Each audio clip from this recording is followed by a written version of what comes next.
Karen Whitfield stood in her pristine front yard at 6:47 a.m., clutching a decibel meter she'd purchased specifically for this moment, watching her neighbor's golden retriever Chase happily bark at a squirrel.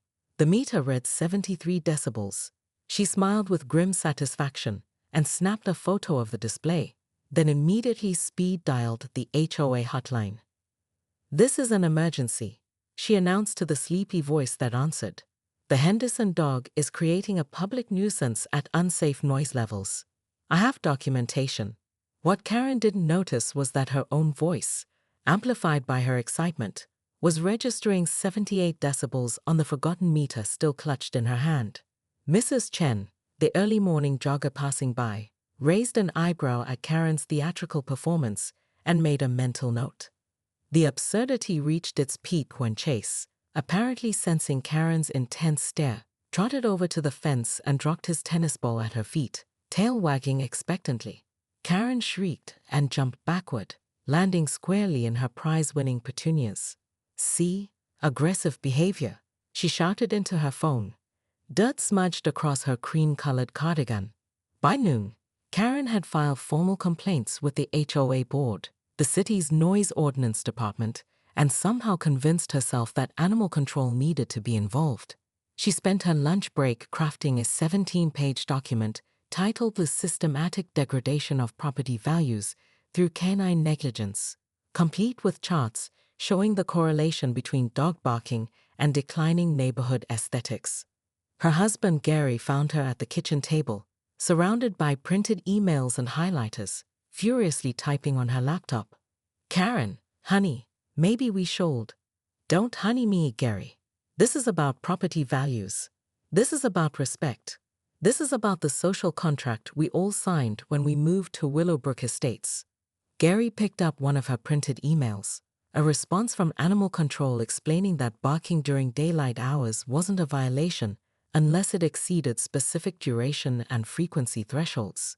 "They're basically telling me to document every bark," Karen continued, not looking up from her screen. "Fine. I'll document every bark." The next morning, Karen positioned herself at her living room window with a notebook, stopwatch, and her phone set to record. For 4 hours, she meticulously logged each bark. 7:23 a.m., 2.5 seconds, medium intensity. 7:31 a.m., 1.2 seconds, low intensity. 7:33 a.m., 3.1 seconds, responding to postal carrier. Her dedication caught the attention of her neighbors. The Hendersons, a young couple with 2 small children, initially tried to be accommodating. They brought Chase inside during his morning excitement, invested in bark deterrent training tools, and even offered to pay for professional training. But Karen's complaints escalated. She began photographing their backyard from her second-story window, documenting evidence of inadequate supervision. She measured the height of their fence and researched local ordinances about pet containment. She started timing their walks and filed additional complaints when they returned 3 minutes past the reasonable exercise window. The breaking point came during the monthly HOA meeting. Karen arrived with a presentation folder and a portable projector she'd borrowed from Gary's office. Board President Jim Morrison looked exhausted before she even began speaking.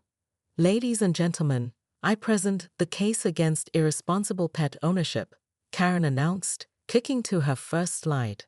The room fell silent as neighbors exchanged glances. For 23 minutes, Karen presented her evidence with the intensity of a prosecutor in a murder trial. She had charts, graphs, audio recordings, and even a map showing the noise pollution radius emanating from the Henderson property. When she finished, the room remained quiet. Then slowly, Mrs. Chen stood up. "I have something to say about noise pollution," she began calmly. Mrs. Chen pulled out her own phone and pressed play. Karen's voice filled the community center. "This is an emergency. The Henderson dog is creating a public nuisance." The recording continued with Karen's increasingly shrill complaints, her voice carrying clearly across the parking lot when Mrs. Chen had been stretching after her morning run. "I've been documenting too, Karen," Mrs. Chen said quietly. "Every morning for 2 weeks. Your voice reaches 82 decibels regularly. Chase averages 71. The room stirred. Other neighbors began sharing their own experiences. The Patel family mentioned Karen's habit of shouting across the street during their children's playtime. The elderly Mr. Rodriguez described being lectured about his wind chimes while trying to enjoy his morning coffee. Karen felt the energy shift but doubled down. This isn't about me. This is about maintaining community standards. The Hendersons signed the same HOA agreement we all did. Actually, board member Susan Torres interjected, pulling out a thick binder. Let's talk about HOA agreements. Karen, you filed 47 complaints in the past 6 months. The previous record was 8 complaints in an entire year. The number hung in the air like smoke. Karen's face flushed red. I'm being thorough. I'm protecting our investment. You're harassing your neighbors, Jim Morrison said firmly. And frankly, your behavior is becoming disruptive to the entire community. What happened next surprised everyone, including Karen herself. Instead of backing down, she stood up and declared, "Fine. If you won't enforce the rules fairly, I'll take this to the city council. I'll take this to the news if I have to." The threat backfired spectacularly. Susan Torres had been waiting for this moment. Karen, Section 4.2 of our HOA guidelines addresses behaviors detrimental to community harmony. Your complaints have been reviewed by our legal team. Excessive and frivolous complaints, harassment of neighbors, and disruptive behavior at community meetings all qualify. Karen's stomach dropped. You can't be serious. We're implementing a community probation period. You're banned from filing HOA complaints for 60 days. Additionally, you're restricted from the community park and common areas during peak usage hours until you complete a conflict resolution course. The room buzzed with whispers. Karen had never imagined her crusade for order would result in her own banishment. This is discrimination. I pay the same HOA fees as everyone else. And you'll continue to pay them, Jim said calmly. But your privileges are temporarily suspended due to your behavior. Gary, who had been silent throughout the meeting, finally spoke up. Maybe we should consider mediation with the Hendersons. Try to work this out like neighbors. Karen whirled on him. Don't you start. I've been fighting for our property values while you've been hiding behind your newspaper. The room watched this private moment become public, and Karen realized she'd crossed another line. Her neighbors weren't just seeing her as overzealous anymore. They were seeing her as someone who couldn't control herself even in front of her own husband. As the meeting ended and people filed out, Karen found herself standing alone near the projector she'd brought to make her case. The Hendersons approached her cautiously. Karen, Mrs. Henderson said softly, we never wanted this to become such a big issue. Chase is a good dog, and we're good neighbors. Maybe we can find a way to work together?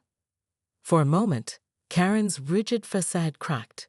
She looked at this young mother trying to extend an olive branch after weeks of harassment, and something inside her wavered. But pride is a powerful thing. The rules are the rules, Karen said stiffly, packing up her materials. When you're ready to follow them properly, you know where to find me. As she walked to her car, Karen could hear the neighbors chatting behind her, their voices mixing with the evening sounds of the community she tried so hard to perfect. For the first time in months, she noticed that Chase wasn't barking. But as she drove home, Karen couldn't shake the feeling that this wasn't over. The HOA might have silenced her temporarily, but she had bigger plans brewing. Plans that would show everyone exactly what kind of neighbor she could really be when pushed too far. The question was, had the community just solved their Karen problem, or had they accidentally created something much worse?